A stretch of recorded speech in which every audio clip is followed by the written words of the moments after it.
Hello there, and welcome to Most Mysterious Mysteries, where we dive into the world's last bit of the unknown. With that being said, let's dive right into it. We'll be going over 3 events today from my home state, that state being Connecticut, the Constitution State. Now, this is a personal favorite. This is right in my backyard, the Black Dog of Hanging Hills. If you're familiar with anything in Meriden as far as Meriden folklore, you will know about the Black Dog. It even has a really nice limerick attached to it, and it goes, "If you meet the Black Dog once, it shall be for joy. If twice, it shall be for sorrow. And the third time shall bring death." I don't know about you, but if I saw the dog once, I'd probably be out of town. I haven't seen the dog at all, if anybody's wondering. Now, legend has it 2 local geologists had been conducting research in the Hanging Hills. A WHC Pynchon, we'll go with Pynchon for now. A WHC Pynchon and a Mr. Herbert Marshall had noticed the dog. Now, this wasn't the first encounter for Pynchon. He had seen the same dog years prior to this incident. The first time Pynchon saw the dog, it set up on a boulder and greeted Mr. Pynchon with an eagerness. So I was very happy to see him. Every time you hear of seeing the dog, it's never with malicious intent. It's always the dog wagging its tail, ready to come up to you, no matter how many times you've seen it. So it proceeded to follow Mr. Pynchon into Southington, where they had lunch together. They had a nice Lady and the Tramp moment, maybe shared a spaghetti dinner. Who knows? Gotta love it, though. Gotta love that little tidbit of information they threw in this Wikipedia. Following him onward to his hotel, then back to the spot where they had first met. Now, when he turned around, I guess right when he turned back to that spot, dog was nowhere to be found. That's usually how it goes, with phantom spirits, animals, anything. One minute they're there, the next minute they're not. I refer to the scene in Mr. Deeds, very, very sneaky. Very, very sneaky. And I don't know if they like to change their socks. That just could be a correlation between one character. So, the Black Dog had vanished. Now, flash forward back to Mr. Marshall and Mr. Pynchon back at the research site. While Mr. Pynchon was explaining that story to Mr. Marshall, Marshall brushed it off. He wasn't having any of it. He laughed it off. He explained he already seen the dog twice, if that's by the calculation. So them seeing it the third time would mean that he would be dead. He's not dead, right? Spoke a little bit too soon. So, making this Marshall's third encounter and his last encounter with the dog and with generally anybody in life due to death. The two had been out there studying a certain rock formation when they saw the Black Dog that day. But when the dog drew closer, wagging his tail, but without making a single noise, like I said, no noises, just not even paw prints. It's literally just floating on time and space. Marshall lost his footing. The dog drew closer, wagging his tail. Marshall lost his footing. If you know anything about the Hanging Hills, it's very rocky over there. Very, very easy to lose your footing, and I've had it happen to a couple friends, but thank God nothing crazy happened. Plummeting to his death. His body later recovered, mangled and torn by the authorities. Now, obviously, if you're being not thrown off a cliff, but falling off a cliff, your body is in most times gonna be a little mangled, so we can't attribute that to the dog itself. So stories of the Black Dog reach as far back as the 1800s, and stories been leading till about the 1970s. So after that, no one's seen the dog. I guess the dog just had enough.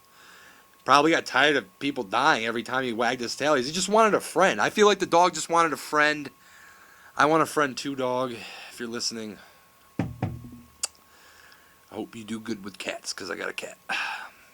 One thing's for sure, I would leave. First time seeing the dog. Just something I've always said. The Dudley Town murders. So, Dudley Town, originally named Owlsbury, was founded by the Dudley family.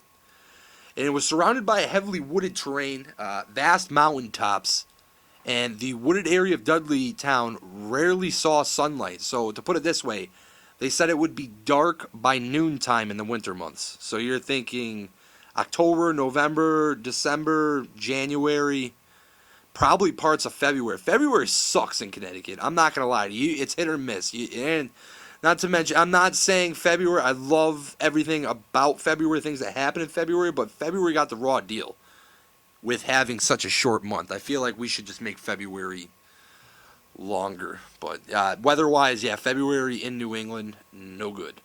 A once thriving settlement would soon lay ruin to famine, curses, and demonic possession.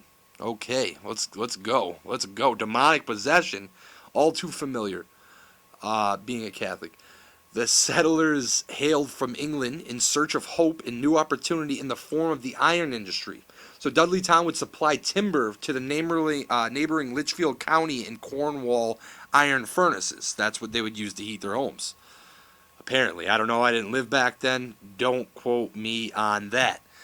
At first, the settlement seemed steadfast in progress. And that progress brought the first Dudley into the depths of this mystery. Ooh, into the depths.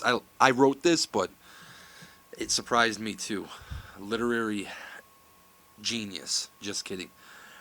Enter Gideon Dudley in 1747, soon after joined by his two brothers, and what some say the tainted Dudley curse. A curse that was said to have started in the early 1500s when an Edmund Dudley was beheaded for trying to overthrow King Henry VIII. You got to think of a different name. Is it like, how many Henrys? There's got to be like 15 Henrys, Louis. Just, you should have changed your name. This is coming from a mic, okay? Soon talks of a sickness began spreading over the village. Mental illness began to spread upon the land. Some say that there was a heavy presence of lead in the settlement's water supply. Though unconfirmed, it would be a reasonable explanation as to what proceeded next. So, this is where things get a little bit interesting. By little, I mean a lot. So pay attenzione. Rumors of self-mutilation, cut myself into pieces, and chaos ensued. It was said that someone was going around ruining all the crops for the settlers, and people would just vanish into thin air. With everything else happening, it was putting the remaining settlers at unease. The one rumor that made everybody run for the literal hills, because it was surrounded by 3 hills, that's what made it. Basically, Dudley Town's a part of Cornwall, but it's a little province in its own. It was surrounded by 3 hills. They chose 3 hills. These people chose darkness, people. They chose the darkness. Those were some pale people. Some pale people. The sun would go out at 12 o'clock. All the more reason to start drinking, right? Who knows? The story was told by a William Tanner. He would tell it to anybody who would listen. I guess he was that guy in the village. The story was of creatures who would come out of the forest when the darkness touched the dirt from the sky.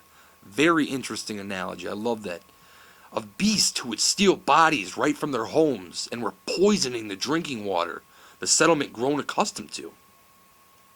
The same drinking water said to have plagued and killed one of the last families staying there. Now, Dudley Town will forever remain a mystery, going back to ancient England. The Disappearing Act. Let's take a trip to Salisbury, Connecticut, July 1952. Salisbury is one of the small, quaint towns that boast of community atmosphere and colonial-style architecture.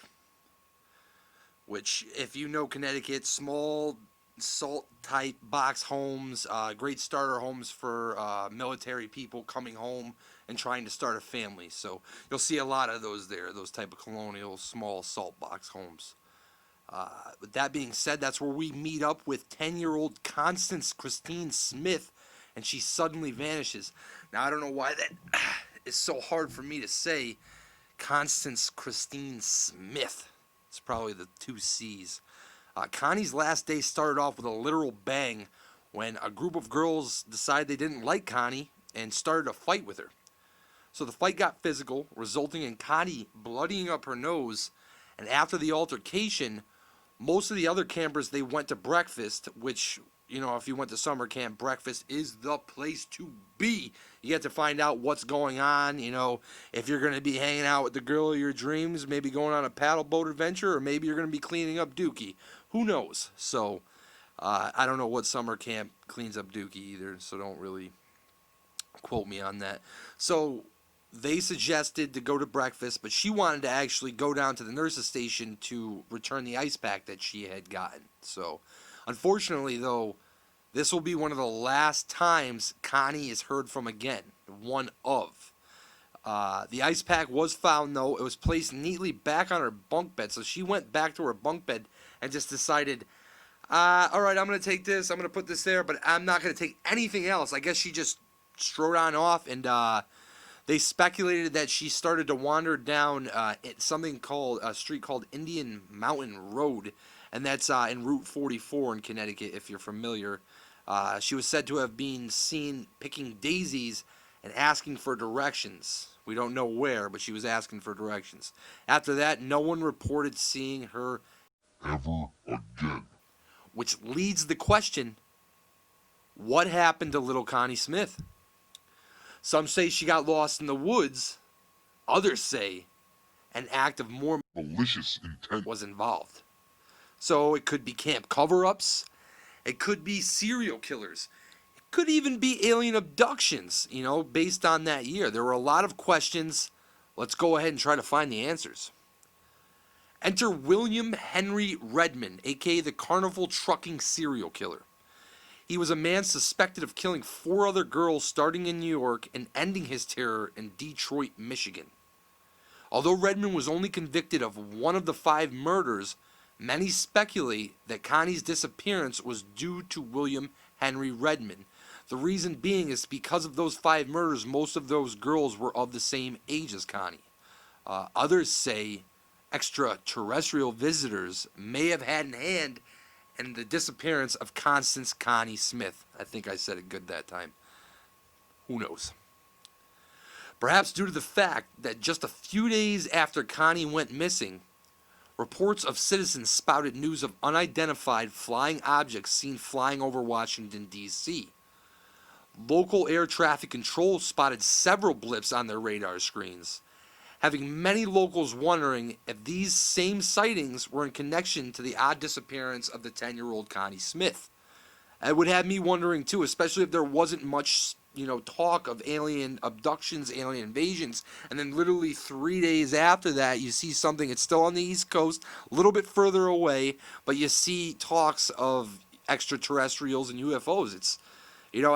It probably had a lot of people's wheels spinning. It probably wasn't so good for Connie's parents and loved ones, but you know how media speculates.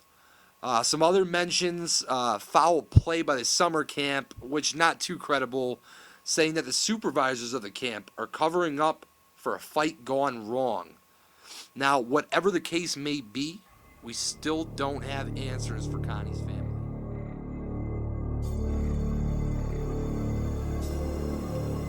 We're here to catch those bumps in the night, to seek the truth behind those fairy tales and bedtime stories.